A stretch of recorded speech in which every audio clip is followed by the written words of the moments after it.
Nós vamos falar de mediunidade. Vocês sabem que eu estou acompanhando esse livro, é um curso preparatório de Espiritismo, nós estamos na 10ª lição dele.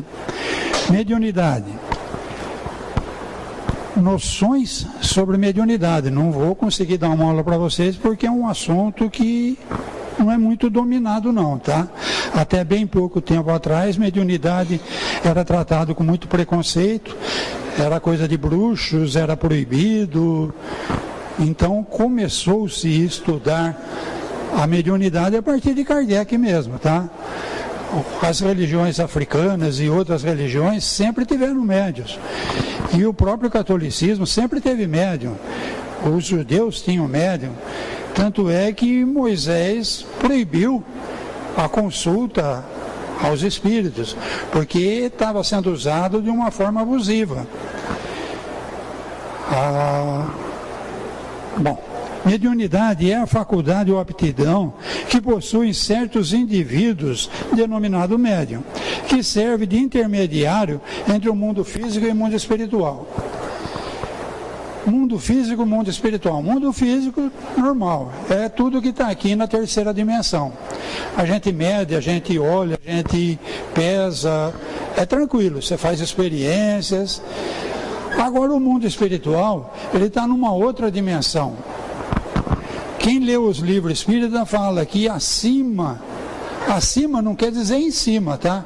Por exemplo, na região do Rio de Janeiro tem uma cidade espiritual chamada Nosso Lar.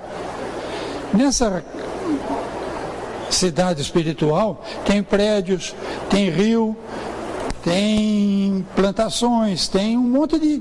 Tudo funciona. Se ela estivesse em cima do Rio de Janeiro, a água do rio provavelmente desceria e choveria tudo. Como é que ia ter rio acima? Então, quando fala acima, é numa vibração acima. Nós estamos na 4ª dimensão. Essa cidade espiritual está na 4ª dimensão, tá? E tem outras coisas na 4ª dimensão também, inclusive extraterrestres. Então o homem procura fotografar, procura pelo menos um parafusinho de uma nave e não encontra nada. Por quê? Porque não é da nossa dimensão. Se eles quiserem que a gente veja, eles conseguem se materializar. Se os espíritos quiserem que a gente veja, eles conseguem se materializar. Isso em espiritismo a gente chama de agênere. Agênere é um espírito que ele não nasceu. Agênere quer dizer não nasceu. Ele se materializou, encontrou fulano que ele estava procurando, deu o recado, quando o fulano foi olhar de novo, cadê? Ele só veio fazer aquilo, ele não é daqui, entendeu? É um agênere. Então existe uma dimensão paralela que a gente costuma dizer acima. O médium, então, é aquele que consegue se comunicar com essa dimensão espiritual. A mediunidade é inerente ao organismo. Como a visão, a audição e a fala, daí qualquer um pode ser dotado dessa faculdade. Visão, por exemplo. Como funciona a nossa visão? Aquela lâmpada está ligada. A lâmpada está emitindo luz. Se eu apagar a lâmpada, ninguém vai enxergar nada. Então eu preciso ter uma fonte de luz. A nossa fonte de luz é aquela lâmpada. A lâmpada desceu, bateu na camisa do seu Toninho. O que era escuro, ele absorveu, a camisa absorveu. O que era clarinho, a camisa rebateu. Então, a luz da lâmpada que refletiu no seu Toninho entrou no meu globo ocular. Meu globo ocular tem um conjunto de lentes que eu aprendi a focar na retina, que é um aparelho que tem lá no fundo do meu olho. Essa luz que entrou, passou pela lente e bateu na retina ela vai ser transformada em sinal digital. E pelos nervos ópticos, que são fios elétricos, ela vai ser transmitida ao cérebro. O cérebro é a principal ligação minha com o corpo espiritual. Eu estou célula a célula ligado ao meu corpo espiritual. Você se lembra que ele falou ali que o espírito tem um corpo espiritual ligado célula a célula no corpo físico. Então, a minha inteligência, ela não está no cérebro. O cérebro é a principal fonte de ligação do meu corpo físico com o meu corpo espiritual, que é onde está a inteligência. Dentro do corpo espiritual, no danado do espírito. Então, quem enxerga no final das contas é o espírito. Então, se eu receber a luz, não souber trabalhar as lentes, vai sair borrado, não vou enxergar direito. Se eu conseguir localizar as lentes, mandei o sinal, transformei em sinal digital, chegou lá no espírito, mas o espírito não souber reconhecer, eu vou ver, mas não vou enxergar. Dizem que quando os indígenas brasileiros receberam os portugueses no litoral, as caravelas iam chegando e eles não se tocaram. Eles nunca tinham visto caravela e estrangeiro chegar pelo mar. Eles só se tocaram quando os portugueses desceram e estavam na praia junto deles. Porque nunca ninguém tinha chegado de caravela pelo mar. Então eles não estavam ainda preparados para enxergar. Por que eu falei isso? Por causa da mediunidade. Tem um médico brasileiro, o Dr. Sérgio Felipe de Oliveira, professor de medicina, mas como ele é um médico, ele fez dissecação de cadáveres e ele estudou muito uma tal de glândula pineal que nós temos na direção do terceiro olho, nessa direção, lá dentro do cérebro lá. Essa glândula pineal, porque ela parece uma pinhazinha. Quando a pessoa nasce, essa glândula está muito ativa e ela até os 7 anos ela não deixa a criança ter um monte de percepções que ela vai passar a ter a partir dos 7 anos. Ela é a criança mais ou menos poupada de um monte de coisa até a formação dela com os 7 anos. Inclusive a parte sexual, tá? Bom, a partir dos 7 anos de idade, achava-se que a glândula pineal não servia para nada. Mas com esses estudos todos, descobriu-se que essa glândula tem cristais de hepatita, EMA ou EPA, uma coisa assim. Tá, hepatita. Esses cristais, então, todo mundo tem. Uns têm mais, outros têm menos, os cristais são de um jeito, são de outro, eles estão estudando, e esse estudo deles está sendo reconhecido nas publicações científicas do mundo todo. Bom, parece que essa glândula pineal, não está tudo muito provado ainda, está em estudo, é o nosso órgão de recepção do que acontece na 4ª dimensão. Então é o nosso órgão mediúnico. Então, assim como o olho, que eu dei o exemplo, mandou lá para o espírito poder ver, porque é o espírito que vê, o espírito que sente, é o espírito que emociona, tudo é espírito, tá? O corpo físico, o corpo espiritual são ferramentas que o espírito usa para se manifestar nesse planeta aqui. Em outro planeta é diferente, aqui é assim. Tá? Então nós com a glândula pineal transformamos isso que a gente percebeu lá no plano espiritual, por exemplo, claro e evidente. O médium viu, e eu não duvido porque eu participei de muitas reuniões onde realmente o médium viu. Mas ele viu, ele falou assim, eu vi aqui atrás de mim, em momento nenhum ele virou a cabeça para ver. Então com certeza ele não viu com os olhos da carne. Ou então você fala assim, o médium, eu estou vendo, ele está de olho fechado com a mão na frente. Então, com certeza, ele não usa o globo ocular para ver. Mas, com certeza, ele vê. Como que ele vê? Pela glândula pineal. A glândula pineal, então, percebe coisas que estão acontecendo na 4ª dimensão, transforma em sinais elétricos que... ligado ou desligado, o sinal binário vai lá para o cérebro, principal ligação com o corpo espiritual transmite para o espírito, quem realmente vê é o espírito, tá? E ele vê, ele escuta, ele consegue perceber coisas do plano espiritual.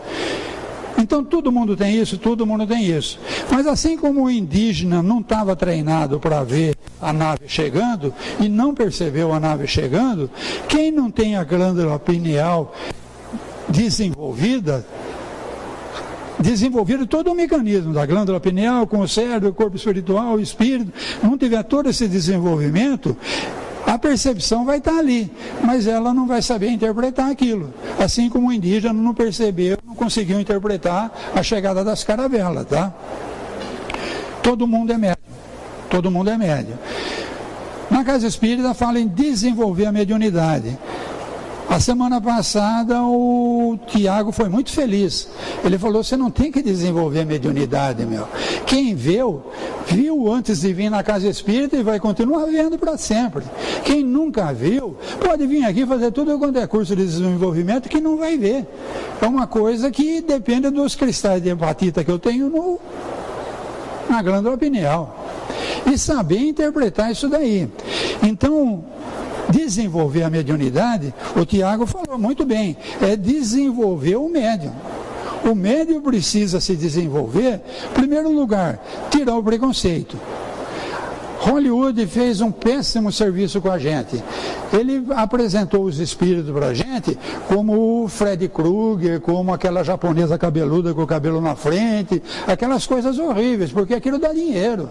A gente paga uma nota para ir no cinema para levar o maior susto com aquele Freddy Krueger que aparece na tela lá. Então, todo espírito é assim? Existem espíritos assim, sem dúvida. No capítulo 4 de João, na Bíblia, está escrito lá no item 20, cacetada lá, Deus é espírito. Se Deus é espírito, então nem todo espírito é Freddy Krueger. Deus não é Freddy Krueger, meu amigo. Então tem toda uma escala de espíritos.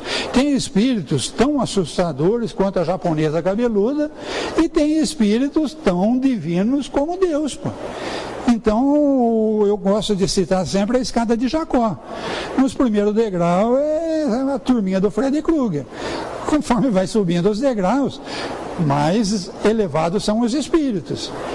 E o mais interessante da escada de Jacó é que tem espírito lá de cima que desce para ajudar a gente, tá? Não carrega no colo não, mas dá maior força, tá? É por aqui, gente, vamos lá, força, dessa vez você vai conseguir, é assim que eles trabalham, tá? Eles estão numa dimensão acima, nós estamos na terceira. Eles vêm aqui na terceira incentivar a gente. Cada um de nós, ao nascer, recebeu um espírito mais elevado que a gente, que vive lá na quarta dimensão. E pela glândula pineal da gente, ele se comunica com a gente. Ele não aparece, ele não dá susto, ele é tranquilão, mas ele manda umas ideiazinhas. O problema é que os inimigos do passado descobriram que nós estamos aqui. Ele fala, bonitinho lá, está com outro corpo, outra identidade, mas eu conheço ele. Aí aquele lá também vai tentar ou se vingar, ou prejudicar, ou vai querer fazer alguma coisa que não é legal por problemas lá de trás. Então tem as duas. Aí aconteceu uma coisa surpreendente, a surpresa foi enorme, eu levei aquele susto. Até aí é tudo meu. A partir daí tem duas entidades, uma de cada lado, o anjinho e o diabinho, né? Vamos falar assim, pô, quem ele pensa que é para fazer isso com você, que te surpreendeu? Esse daí é o diabinho. O outro fala assim, coitado, acho que ele não percebeu bem o que ele fez, não sei o que, não sei o que lá. A partir daí você já é o responsável. Porque ou você se ligou no diabinho ou você se ligou no anjinho. E aí as coisas vão se encadeando. Por isso que Jesus foi bem claro, vigiai a minha sintonia e orai sem cessar. Porque aquele inimiguinho lá do passado que eu falei, que me achou e que está me testando, ele tem 24 horas por dia para ficar de olho em mim. Se eu bobear, ele enfia uma cunha. Se eu bobear mais um pouquinho, ele empurra a cunha. Ele está ali o tempo todo da espreita. Cada bobeada que eu dou, cada vez que eu fico com raiva, cada vez que eu fico com inveja, cada vez que eu fico prepotente, orgulhoso, é uma abrida que eu dou e ele vai empurrando a cunha. Até rachar no meio, ele é meu inimigo, ele quer ver minha desgraça, pô. Então eu tenho que vigiar e orar. Orar é a sintonia. Então eu estou com o dial do rádio aqui. Está pegando uma estação que só tem sertanejo, daquele moderno, daquele chato. E eu gostaria de ouvir uma música clássica. Eu tenho que pegar o dial do rádio e fazer a sintonia. É trabalho nosso, ninguém vai fazer por nós, tá? Vigiar e orar sem cessar. Está claro a mediunidade? Todo mundo é médium? Mas eu nunca vi. Você não tem a cristal de hepatita arranjado de tal maneira, o teu cérebro espiritual e o teu espírito não estão treinados para ter a clarividência ainda, normal. Se você já está, mas como que eu estou? Desde criança eu sempre vi, não é porque eu fui na casa espírita que eu vi. Sim, você desenvolveu isso numa outra vida. Então a gente vai desenvolvendo coisas que são nossas, do nosso espírito. Então o nosso espírito já está acostumado a lidar com sinais da pineal e interpretar esses sinais com visão, com audição, Então é um médium que já foi médium em outras vidas, tá? Agora tem um que não consegue, mas ele vai conseguir, porque é tudo um desenvolvimento, tá? Tá claro ou não? Deixou mais confuso ainda? Tá bom, né? Então vamos lá. É uma conquista da alma, daí a necessidade de oração e vigilância, eu já falei. De reforma íntima, que é a substituição de defeitos, vícios por qualidades e virtudes. Então eu só vou conseguir essa sintonia com os espíritos superiores se eu estiver controlando as minhas... Antigamente falava pecados, né? Mas é aquelas tendências que eu tinha, viciosas, né? Inveja, ambição, ira, luxúria, a gula, preguiça, tem... Os católicos usavam os 7 pecados capitais, é um bom resumo, tá? E dali deriva mais um monte deles. Mas em compensação tem virtudes que anulam, né? Então se eu tenho a preguiça, eu vou ser mais esforçado. Se eu tenho a gula, eu vou ser mais temperado no meu apetite. E por aí vai, tá? Eu tenho então que dar um abafa nas minhas qualidades que não são boas e dar uma incentivada nas minhas boas qualidades para os espíritos da 4ª dimensão conseguirem se comunicar comigo. 4ª dimensão, 3ª dimensão. Por que eu estou falando isso?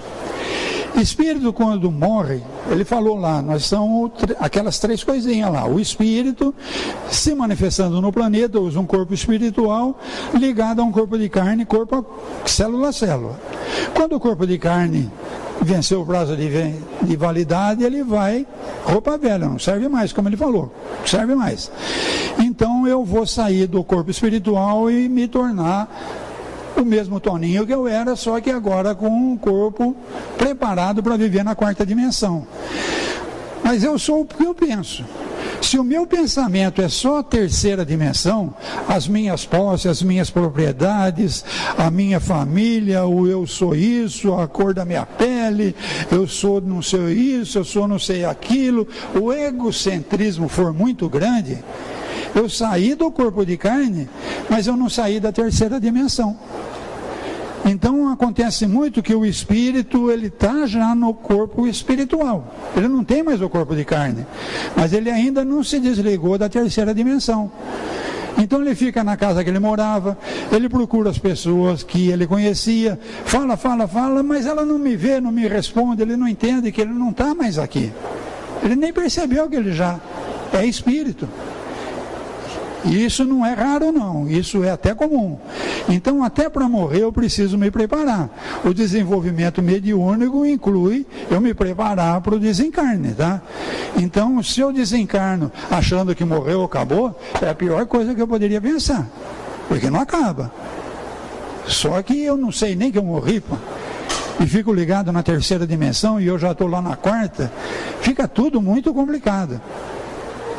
Quando eu me preparo, eu faço esse desenvolvimento, eu consigo controlar as minhas tendências viciosas, eu consigo desenvolver alguma virtude, eu então vou fazendo ligações com amigos espirituais que sabem trabalhar na 4ª dimensão. Então assim que eu desencarno, eles vêm atrás de mim. Aí eles dão uma olhada na minha sintonia lá. Minha sintonia está naquele funk cheio de palavrão, ou minha sintonia está naquela música calma, tranquila, suave. Então, de acordo com a minha sintonia, eles conseguem chegar em mim ou não. Então, se eu estou preparado para viver na 4ª dimensão, vai ser uma tranquilidade. Eu vou ser encaminhado com eles, eles vão me orientar. Aqui nós vivemos assim, aqui nós fazemos assado. Outra coisa que se fala, que se pensa erradamente, é que espírito é fumacinha. Pensou, aconteceu. Quem lê o Nosso Lar sabe que não é assim. O espírito ele consegue até volitar, mas depois que ele se prepara para isso. Vocês viram a gravura lá do André Luiz sendo atendido com um problema gastrointestinal terrível. Ele já está na 4ª dimensão, mas o problema gastrointestinal continua. porque ele ainda não se preparou para viver na quarta dimensão. Então, naquele hospital, ele está sendo tratado, tem um enfermeiro, tem umas pessoas conversando com ele, e cada vez que ele começa a falar dele mesmo, que o egocentrismo começa a vir à tona, o seu Ivan falou, eles dão uma aguinha, põe na boca e não engole isso daí não, até a vontade de falar parar. É um exemplo que eles dão porque no livro está melhor explicado isso daí. Ele simplesmente dava as costas e largava ele falando sozinho.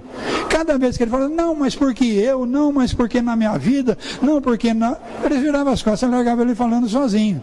Até que ele percebeu que o único jeito dele se desenvolver e se adaptar na quarta dimensão era começar a trabalhar. E num dia de muito trabalho no hospital, ele pegou um balde e foi ajudar a fazer faxina, tá? Então ele era um médico, um cientista, um pesquisador aqui na Terra. No plano espiritual, o primeiro serviço dele foi balde, pano e limpar chão. Com o tempo ele foi aprendendo a lidar com a quarta dimensão, se adaptou à quarta dimensão, e eu ia falar para vocês do levitar. Em algumas tarefas, eles usam transporte, eles usam aérobus. Por quê? Para não humilhar os que não aprenderam ainda a volitar. Então, para não humilhar, eles usam o transporte. E aqueles que não aprenderam a volitar, se quiserem ir em tal departamento, tal escola, tal alguma coisa, deve ser aeronave, não sei como funciona lá. Está descrito no nosso lar, mas não dá para pegar muito bem como que é, não. A palavra bus lembra ônibus, mas não acredito que é ônibus, não, porque ele subia, né? Parece que não tinha fio, não tinha nada. Parece mais uma nave extraterrestre. Extraterrestre é outro preconceito que a gente tem.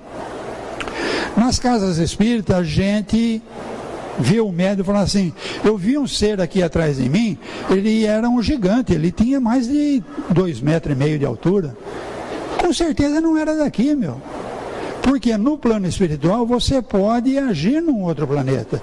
Então um extraterrestre, ele pode estar agora dentro da Câmara de Paz trabalhando e fazendo curas, só que ele está na quarta dimensão.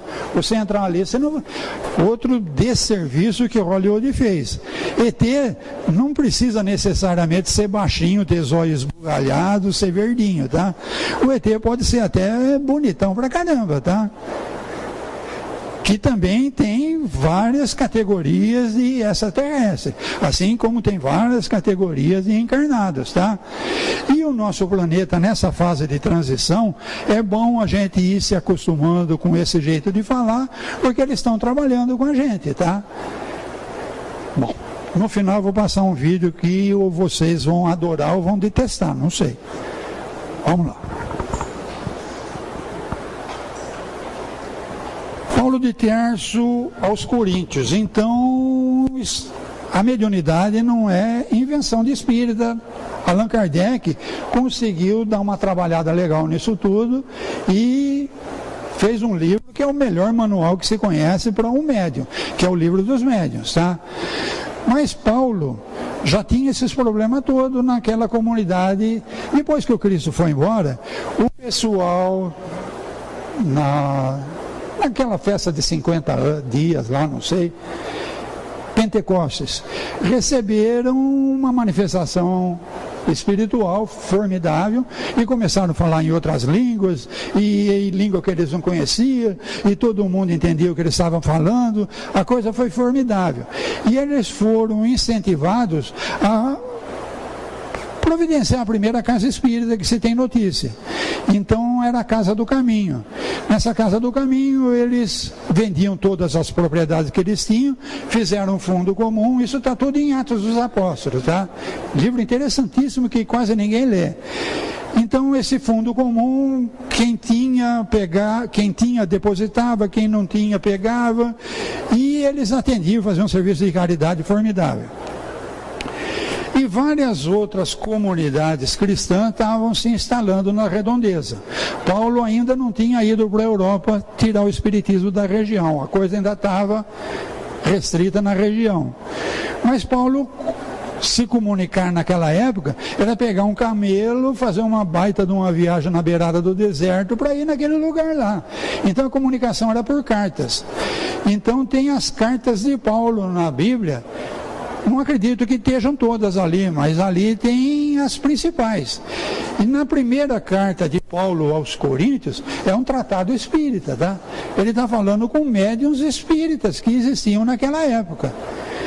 Então nós vamos ouvir falar Paulo disso daqui, tá? E Allan Kardec no Livro dos Médiuns. Os dons mediúnicos demonstram inteligências e potencialidades diversas de espírito que existem na Terra. Então, potências e diversidade, um enxerga, outro ouve, outro fica tudo arrepiado, outro vê um vulto. Quando ele vê o vulto, que ele presta atenção com o olho da carne, acabou, não vê mais nada. Porque não é o olho da carne que viu o vulto, quem viu o vulto foi o cristal de hepatita, tá? Diversidade do carisma. O Espírito é o mesmo, a diversidade de mistérios, mas o Senhor é o mesmo. A diversidade de operações, mas é o mesmo Deus que opera com todos. Então, Deus, numa hierarquia, a escada de Jacó. Então, estão vários tipos de espírito, de acordo com a sintonia do médium, ele vai conseguir perceber aqueles que estão na sintonia onde ele está mais afim, tá? Uns conseguem ver, outros conseguem se comunicar e outros sofrem até efeito físico. Espírito não consegue atuar na terceira dimensão, mas o espírito consegue usar fluidos de um médium doador de fluidos, e aí tem toda uma engenharia que a turma da pesada, que não é muito boazinha, consegue fazer, usando esses fluidos, efeito de terceira dimensão, e dá rasteira num, e empurra o outro, e faz maldades mesmo, tá? Então é muito importante eu estar com a minha sintonia afiada com o pessoal que está lá nos degraus mais acima, tá? O pessoal dos degraus aqui de baixo, eles são da pesada, tá? E não quer dizer que eles não tenham conhecimento e não tenham poderes. Eu respeito, tudo bem, fica na tua aí, mas meu negócio é lá, tá? Afinar a sintonia. Todas as formas de mediunidade são necessárias. Nenhuma faculdade é superior ou inferior à outra. São todos indispensáveis ao bom andamento dos trabalhos, até as mais humildes tarefas. Aqui então ele já está falando de trabalho. Como ele está falando lá com o pessoal de Coríntios, ele está falando que o pessoal tem que usar essa mediunidade, não é para adivinhar com quem que ele vai casar, se ele vai conseguir um emprego, se ele vai conseguir a mulher do outro, a propriedade do outro, a mula do outro. Na Bíblia a gente via que eles cobiçavam muito, entendeu? Então eles arrumavam trabalhos de magia que tem até hoje. Esses trabalhos de magia, que tipo de espírito vai se... Eu sou médium, eu quero fazer um trabalho para desmanchar um casamento porque eu estou interessado na mulher do cara lá. Que espírito que vai atender o meu pedido? Espírito da pior categoria. Eles conseguem? Depende do marido da fulana lá. Se ele não vigiar, ele der abertura, eles vão enfiando a cunha até rachar no meio. Se ele estiver vigilante e orando, eles não conseguem. Mas é muito difícil a gente se manter o tempo todo vigilante e orando. Vigiar e orar sem cessar. Então eu posso conseguir. Se eu conseguir, olha o débito que eu adquiri com o cara que fez o trabalho. Eu sou escravo dele pro resto da eternidade, cara. A hora que eu desencarnar, ô bonitinho, quando você estava encarnado, você usou meu serviço, né? Vamos lá, agora que você é da minha turma, pô. Então, mais um problema de afinar a sintonia, tá? Da mediunidade. Mediunidade todo mundo tem. Como é que eu vou usar? Então ele fala de trabalho. Trabalho, curar quem está doente. Desculpa que está tudo explicadinho lá, resumidinho lá, mas eu não trouxe.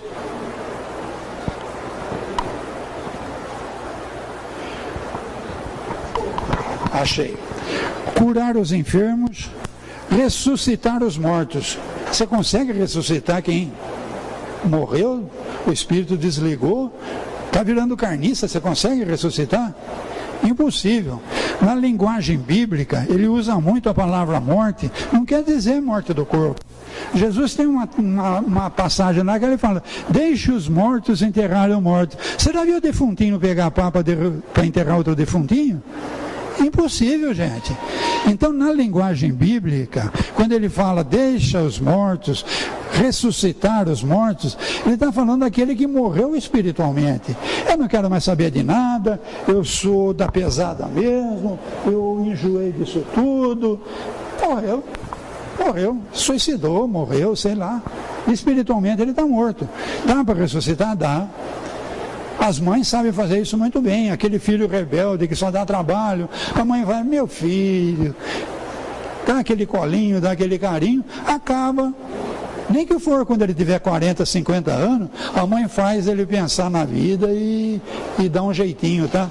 Coração de mãe é excelente, muito bem treinado em desenvolvimento espiritual, tá? Ressuscita morto, tá? Curai os leprosos, na época a doença terrível era a lepra, né? Expelir os demônios. Demônio, então, não é aquele do chifrinho que Hollywood ensinou pra gente, tá? Demônio é aquele espírito que tem dívida com a gente lá de trás. Provavelmente eu fui o culpado daquela encrenca toda, me arrependi, pedi, estou na carne. E ele achou eu. Então ele é demônio, ele está querendo fazer o mal. Mas eu consigo fazer ele entender que ele está perdendo tempo, né? Eu me arrependi, já estou num corpo novo, com decapado, memória zerada, e ele está lá ainda ligado naquilo que aconteceu há 200 anos atrás, parou no... Ele está na quarta dimensão, lá não tem tempo e espaço, tá? Lá é tudo diferente, tá? Mas ele está lá, e a gente pode ajudá-lo, vigiando o que está acontecendo comigo e orando, inclusive, por esse meu inimigo, por esse demônio. Dai de graça o que de graça recebesse. Se ele está falando, então, para o pessoal de Corinto. Porque Bom, vamos lá. Ai de vós, escribas e fariseus hipócritas. Olha como Jesus tratava o maioral da religião dele. Jesus era judeu, escribas e fariseus era o pessoal encarregado das coisas do judaísmo.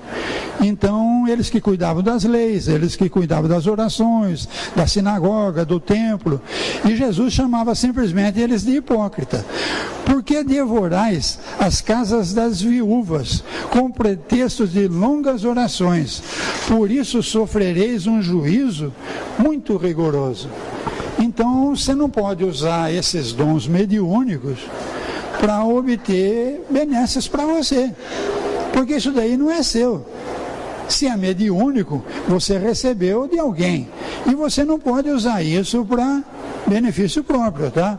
Que era o que a judeusada fazia. Eles faziam, tinha todo um ritual, quando morria o homem da casa, então tinha todo um ritual de fazer orações e era tudo pago, né? Então, enquanto não acabasse o dinheiro daquela viúva, não acabavam as orações, as cultos, um monte de coisa para os filhos dela, para ela conseguir receber alguma coisinha dava trabalho, tá? Porque os fariseus ficavam com uma boa parte. É esses que Jesus chama de hipócritas, tá? Bom, tá bom, né?